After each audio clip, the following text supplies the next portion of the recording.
जय श्री राधा रानी सरकार की, जय श्री कृष्ण भगवान की, जय सद्गुरुदेव श्री बंसी वाले महाराज की, जय अपरा एकादशी व्रत की। मंदिर श्री बंसी वाले महात्मा यूट्यूब चैनल पर हम आप सभी भक्तों का हार्दिक अभिनंदन करते हैं। आज हम आपको ज्येष्ठ मास के कृष्ण पक्ष की अपरा एकादशी व्रत की कथा को सुनाने जा रहे हैं। इस वर्ष ज्येष्ठ मास के कृष्ण पक्ष की अपरा एकादशी का व्रत 3 जून 2024 दिन सोमवार को रखा जाएगा।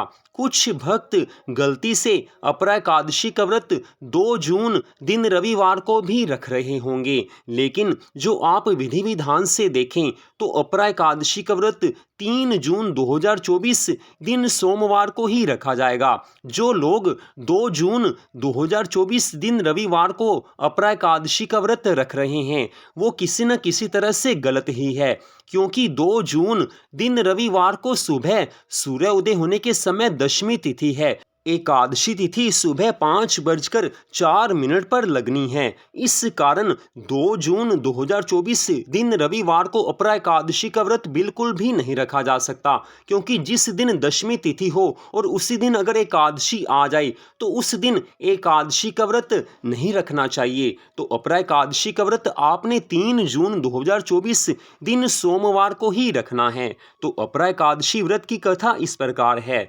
धर्मराज युधिष्ठिर भगवान श्री कृष्ण जी से कहने लगे हैं कि हे जनार्दन, हे प्रभु, ज्येष्ठ मास के कृष्ण पक्ष में किस नाम की एकादशी होती है, मैं उसकी कथा सुनना चाहता हूँ। सब महात्म्य मैं सुनना चाहता हूँ, उसे बताने की कृपा कीजिए। धर्मराज युधिष्ठिर के इन वचनों को सुनकर भगवान श्री कृष्ण जी कहने लगे हैं कि हे राजन, तुमने संपूर्ण लोकों के हित के लिए बहुत ही उत्तम बात पूछी है।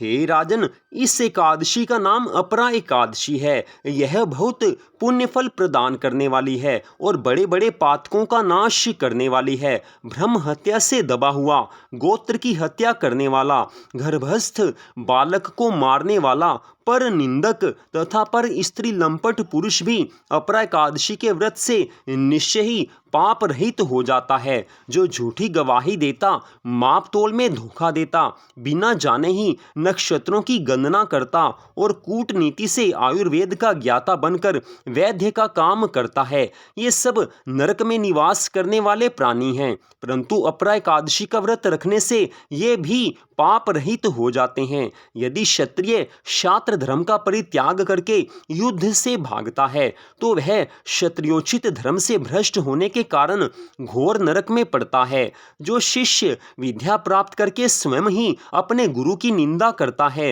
वह भी महापापों से युक्त होकर भयंकर नरक में गिरता है। किंतु अपरा एकादशी का व्रत रखने से ऐसे मनुष्य भी सद्गति को प्राप्त होते हैं। माघ मास में जब सूर्य मकर राशि पर स्थित हो उस समय प्रयाग में स्नान करने वाले मनुष्यों को जो पुण्य होता है, काशी में शिवरात्रि का व्रत करने से जो पुण्य प्राप्त होता है, गया में पिंड दान करके पितरों को तृप्ति प्रदान करने वाला पुरुष जिस पुण्य का भागी होता है, बृहस्पति के सिंह राशि पर स्थित होने पर गोदावरी में स्नान करने वाला मनुष्य जिस फल को प्राप्त होता है, बद्रिकाश्रम की यात्रा के समय भगवान केदार के दर्शन से तथा बद्री तीर्थ के सेवन से जो पुण्य फल प्राप्त होता है, तथा सूर्य ग्रहण के समय कुरुक्षेत्र में दक्षिणा सहित यज्ञ करके हाथी, घोड़ा और स्वर्ण दान करने से जिस फल की प्राप्ति होती है, अपरा एकादशी का व्रत रखने से भी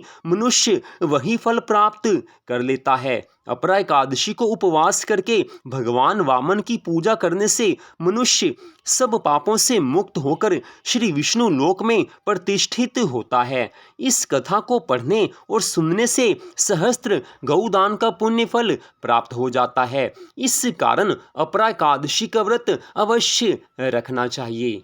तो इस प्रकार भगवान श्री कृष्ण जी ने धर्मराज युधिष्ठिर को अपरा एकादशी के व्रत की कथा को सुनाया है। भगवान श्री कृष्ण जी ने स्पष्ट कहा है कि इस कथा को पढ़ने और सुनने मात्र से सहस्त्र गौदान का पुण्य फल मिल जाता है। इस व्रत को रखने से संपूर्ण भयंकर से भयंकर पापों का नाश भी हो जाता है और मनुष्य को जीवन के अंत समय में मोक्ष की प्राप्ति हो जाती है। इस कारण अपरा एकादशी का व्रत सबको अवश्य रखना चाहिए। तो मंदिर श्री बंसी वाले महात्मा यूट्यूब चैनल की ओर से आज की इस परम सुंदर कथा को सुनने के लिए आप सबका हार्दिक धन्यवाद। भगवान श्री राधा कृष्ण जी की अनंत कृपा सदा आप सब पर, आपके परिवार पर बनी रहे। इसी मंगल कामना के साथ जय श्री राधा रानी सरकार की, जय श्री कृष्ण भगवान की, जय श्री लक्ष्मी नारायण जी भगवान की, जय सदगुरुदेव श्री बंसी वाले महाराज की, जय अपरा एकादशी व्रत की। जय जय श्री राधे, जय जय श्री राधे, जय जय श्री राधे श्याम।